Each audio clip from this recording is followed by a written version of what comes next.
I first heard about the Alliance of Los Angeles Playwrights possibly about 15 years ago at the West Hollywood Book Fair, back when they had the West Hollywood Book Fair.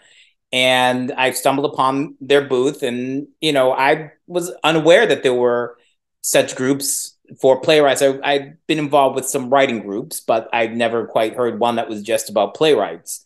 So I picked up their information, and I said, it was a wonderful idea to be together with other playwrights who are all kind of struggling in the same world where there really is no, it's not like medical school where you do this, you go to school, you go to medical school, you do your intern and your residency.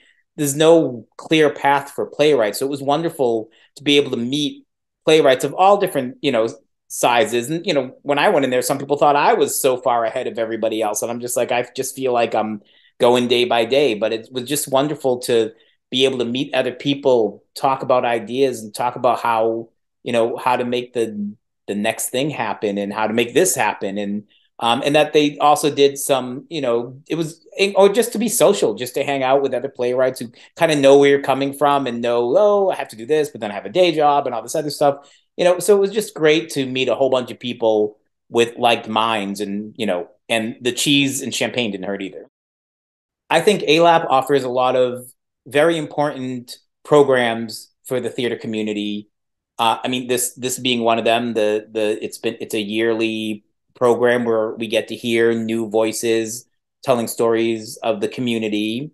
We also have In Our Own Voices, where our own writers get to read their work out loud, and it's just wonderful. We're starting a new program where we're trying to get some pieces done at local libraries.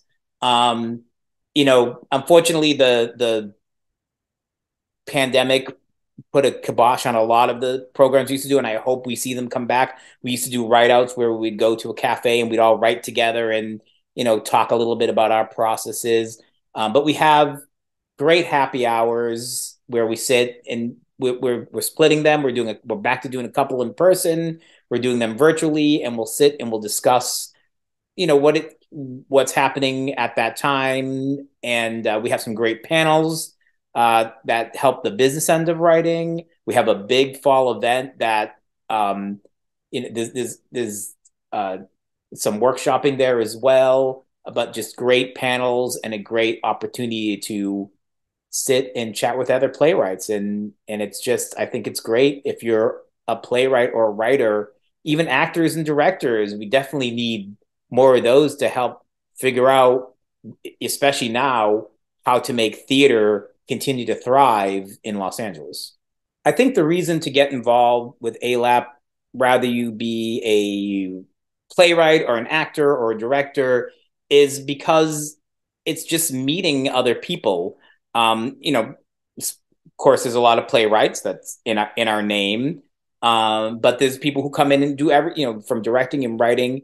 And I think if you really want to take a project or get into and involved in a project that's going to go a little further on down the road, it's important to make connections. And if you're a writer, I mean, you'll learn about where you should be submitting your work, and if you are a self-producer, what you should do.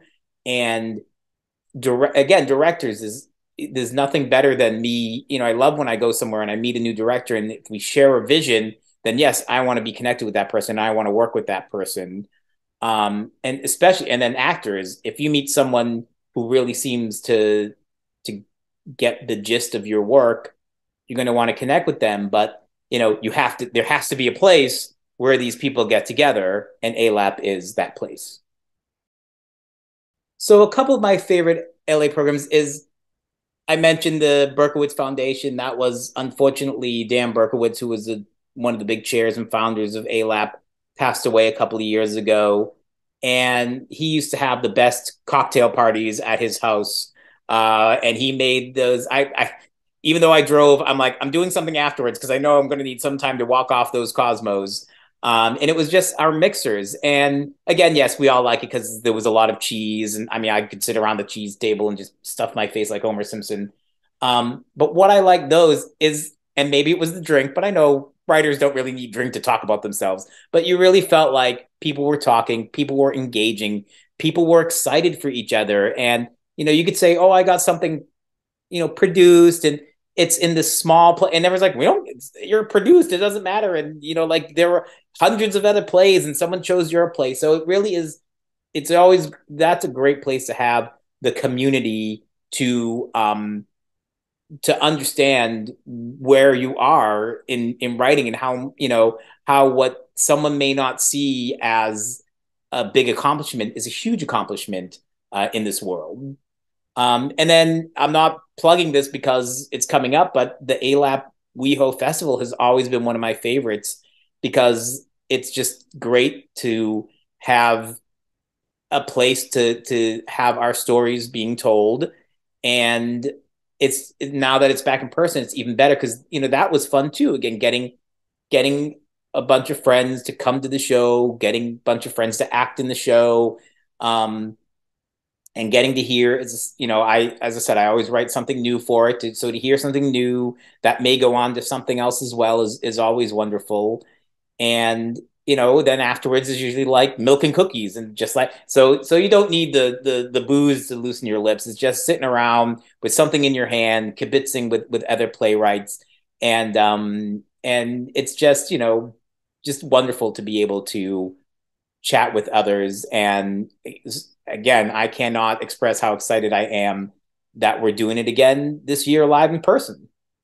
ALAB does so much for playwrights, and we're trying to do more. We have the Berkowitz Fellowship, which takes under BIPOC playwrights, young, usually younger, but that doesn't matter. Early career BIPOC playwrights, and try to get them a little bit more familiar with the theater world and how to put together a show. And then it's great. As I said, we have some programs that allow people to get their work heard. But I always think that, as of all things, we could do more. And what usually stops all communities is that there's not enough money in the till. So definitely, yes. Anytime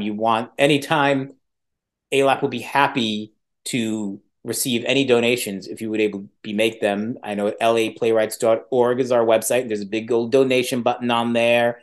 And we know there's a lot of places that you can give, but I think it's important, especially now more than ever, that we let voices be heard and help us try to amplify them and get them out into the world even more.